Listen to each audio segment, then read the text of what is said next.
What's up, fellas? Hey, it's good to see you. Welcome back to the channel.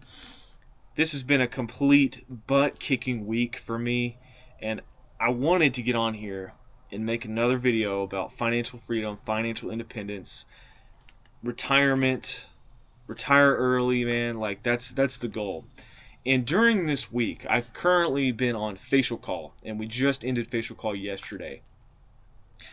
And so during this week, an average day, typically on call or not, is 15 hours a day. 15 hours. Dude, you're getting up there at 5 a.m. and you're doing good if you're leaving at 7. You're doing good if you're leaving at 8, okay? When I'm on call, I take call every 2 days or every 3 days. You're getting up at 12 a.m., 1, 2, 3 a.m. You're managing patients. You're going to take consults, to sew up people's faces, to reduce nasal bone fractures, whatever have you. So you could be awake literally 24 hours, 36 hours, whatever. It's freaking crazy, man. And I've been thinking about more just about this rat race I'm in, and as I get older, it just starts to make more and more sense. More and more sense, the realities, right? I now rent a house, I have more bills, I manage more things. It just makes more sense than it did 10 years ago, when I had less responsibility, right? The reality is, guys, and this is a tough reality, most people will never escape the rat race. Never. And now, my situation that I find myself in, I am in a very unique situation. These 15-hour days are not going to last the rest of my life. I'm currently in a training status, training to be a surgeon, okay? And surgeons aren't made overnight. They're not just spit out on a weekend class or something. This takes time. And so I find myself in this state with the expectation, with this crazy discipline, this crazy level of frugality that has been battle tested, that has been forged through all of my life experiences of seeing people struggle financially, adults struggle financially when I was young, the lack of money when I was young, the lack of discipline in so many people's lives. So all of this was forged in me, and here I am really in my final test of working the most possible hours that I could work, trying to save the most money that I could save. And the idea is, when I'm done with this program, that I'm pretty much semi-set up for the rest of my life.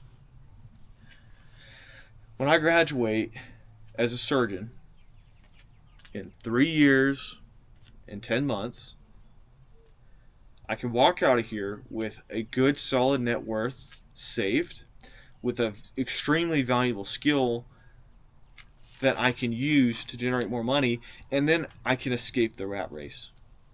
Really, escaping the rat race, it has started for me, but it doesn't fully really start until I get out of training. And so where am I going with this? I'm not saying people have to become a flippin' surgeon. You don't. You don't have to do that.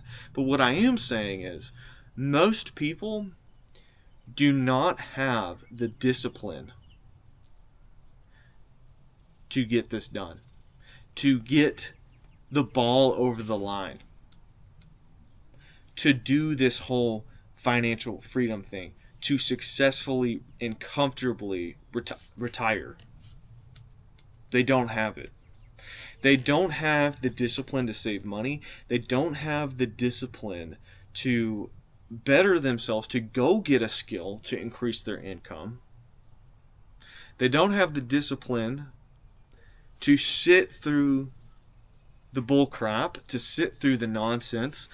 Like I've referenced in a previous video, I can't tell you how many just idiotic, I'll put it that way, that's a little bit nicer, more politically correct way, how many idiotic, foolish leaders that I have had to work under and endure their nonsense and their stupidity and their malignancy. That requires discipline. That requires sheer and utter patience and a laser focus on where I want to go. Where I want to go is to be a surgeon and to have a strong net worth, to have a good, cohesive family unit, all of those things. And if you are working under somebody that is malignant, you say one wrong thing, you do make a wrong move, and that could completely crater you. And it's almost happened to me multiple times. Even with me presenting myself in a respectful, polite manner.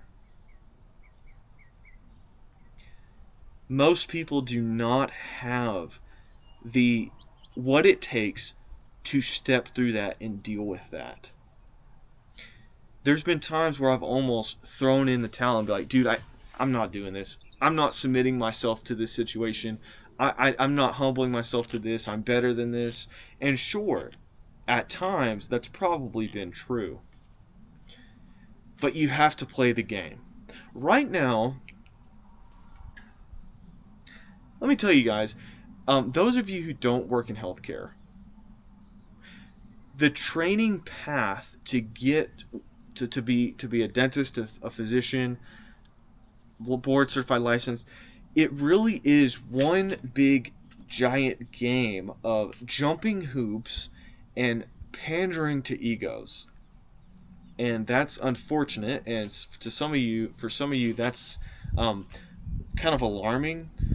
But let me tell you, like, what is best for the patient, I want to do what's best for the patient, but what is best for the patient isn't always what you're going to do.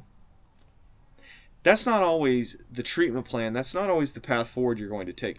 What you're going to do sometimes is simply pander to the leader, pander to the ego, play the game, appease the person with the difficult personality in order to move to the next step, in order to make your day a little bit easier.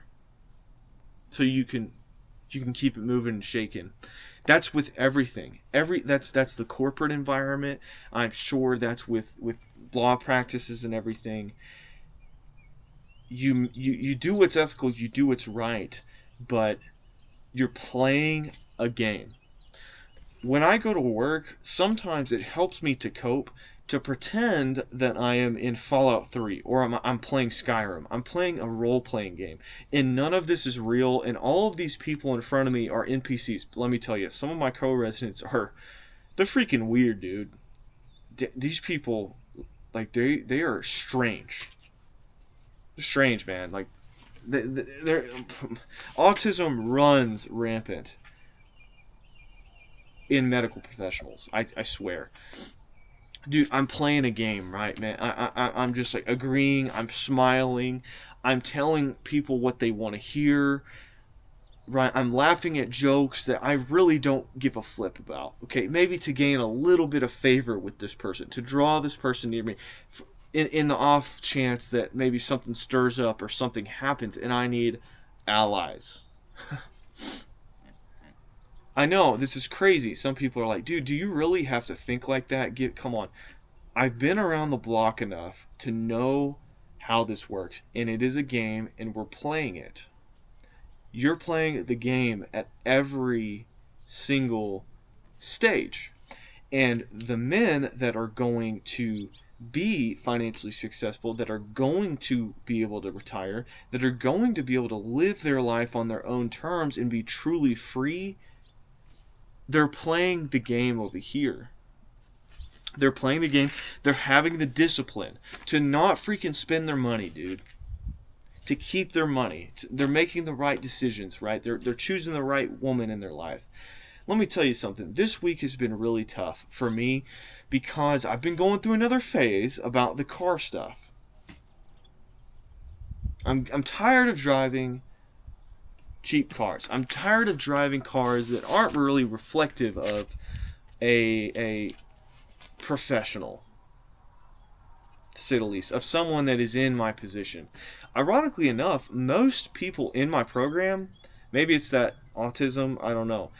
Most people actually drive very reasonable, very conservative cars. It seems like a lot of the people in my program, it I don't know. Maybe they don't value cars, but there's several people that are on board with the whole saving and finance stuff. I don't know. They may be gambling their money away. They may be doing some other things with their money. But that's ironic. But still, man, I love cars. I can't help but want to have a nice car, dude. I was looking at freaking Land Cruisers, and I was looking online. I wasn't going to test drive. Definitely don't want to go test drive right now. That'd be bad for me. I was looking at Porsche Cayennes. Dude, I was looking at Chevrolet Corvettes, C8 Corvette. I was thinking, dude, it would be so much freaking fun if I had a convertible on the weekends. Or heck, what if I daily drove a convertible? Hardtop convertible, put it up and down. Dude, it's going to be winter in a couple of weeks, not weeks, a couple months, and it's going to feel great outside. Wouldn't it I feel like $1,000,000 if I'm driving to and from the hospital, dead tired, but I've got the music blasting and I've got a convertible and I can hear the roar of the engine. Wouldn't I feel something? Wouldn't I feel better? Probably. I'd probably have the time of my life, dude. It'd be amazing. I rented a convertible last year when we went up to Washington State. Flew into Washington, me and my wife. We just took a little duffel bag. We rented a Mazda Miata MX-5 manual transmission. So much fun. I had never actually gotten super proficient on a manual transmission until that trip. I sort of knew how to drive one, but I wanted to do this to get really good at driving a manual and to rent a convertible and to have my wife experience a convertible. It was a great trip. The weather was awesome. We went in October. We went all over the state, and let me tell you, that was that was like learning a manual transmission on hard mode. Because I drove around Seattle, and we actually met up with one of my buddies downtown and went to the Needle, the Sky Needle or whatever. Dude, that's such a hilly city. It's like one of the most hilly cities in the country. And I didn't know that until we were like boarding the plane. I was like, oh shoot, here we go. That was such an adventure, man. I loved it. I loved driving the car. I loved the convertible. And I'm just like, frick, man, I have the money. I can see it over in my brokerage account. We could slide some money over, and I mean, I could buy a Corvette cash, but I could make payments on it. I could go get another Mazda Miata. Point is,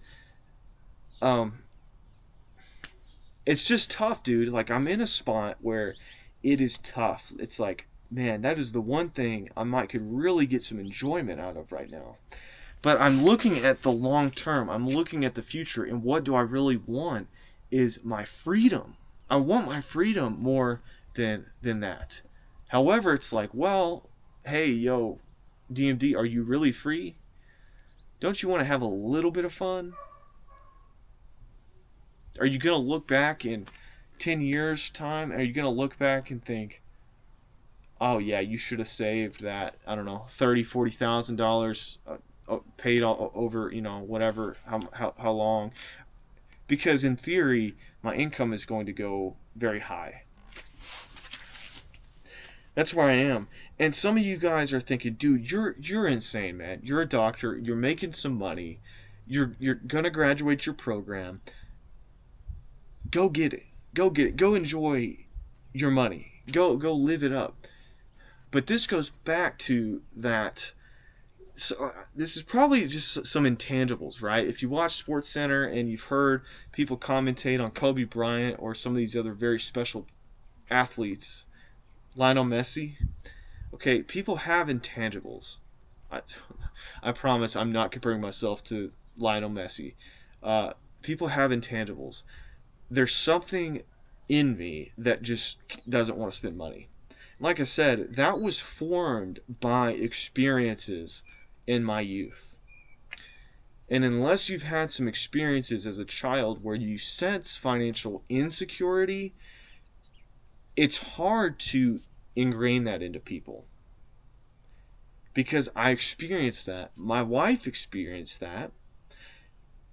Therefore, we have a certain intangible, unteachable mindset within us that we never want to feel that ever again. We want to be free. And there's been further things forged in my life. Just like I said, leaders, people that have like had their thumb on me, that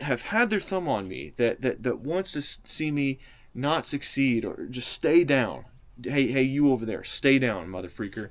People want to see you like that. They don't want to see you become successful and have options. They don't. And so that is prevailing over the $1,200 a month car payment, not including insurance, which would be, I don't know, $400 a month. I don't know what it is. Right? Maintenance, repairs. We're talking, to be comfortable, you need to have $1,800 a month set aside for a Corvette. The duality, the pull in either direction is exhausting. It is exhausting. And if you pull hard this way, your older self will thank you. Your older self will rejoice. I will, right? And hopefully I don't think back and I'm like, man, you should have bought the car. Man, you should have. Part of the problem is, right now, I can already see times in the past in college where I think, I should have done this, I should have done that. I should have bought a convertible when I lived in Florida, right? All of those things. Sometimes I have tinges of regret that I should have spent the money then. That's a tough part. That is a discussion to be had, right? There's times when you have to pull the trigger, you have to punch the gas, and you have to spend the money. An example of that is when, before we got into residency, or before we came out here, my wife and I, my parents, they're not elderly, but they're getting up there in age. My dad, he is having something wrong with his foot, and I was thinking, when I get out of residency, I don't know if they're going to be able to go on that trip, that Europe trip that we've talked about for years. I don't know if it's going to happen. So I decided to pull the trigger, and I paid for their flights, and we went on a trip over to Europe. And let me tell you what, that was one of the best trips in my life. It was so much fun. My wife and I and them, we enjoyed every second of it. And I don't regret spending that money. The money I spent, dude, I spent, I don't know, $8,000 something. I don't know what it was. But that money could compound. In 5 years, it would be $16,000. In 10 years, it would be, double every 5. It would be 32, and then so on and so forth. So that was a time where I decided to spend the money. I hit the gas, right? I decided to live now. I decided to delay my financial freedom for that special moment. And it was worth it. It was. The duality, the pull.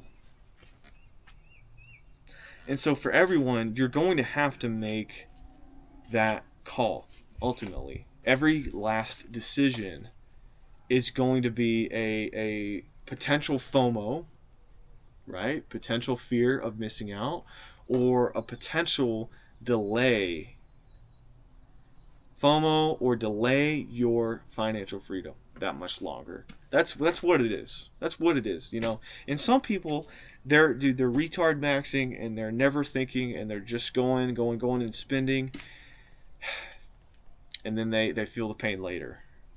Right now, I'm feeling the pain now. I'm feeling the workload, right? The delayed gratification, all bundled up in one segment right now. And it sucks. It sucks so bad. So many people are not going to be able to do it. They're not going to understand. They're not going to understand your mindset, your grind, the business that you're on about. They don't get it. They don't. You're gonna be lonely in this journey.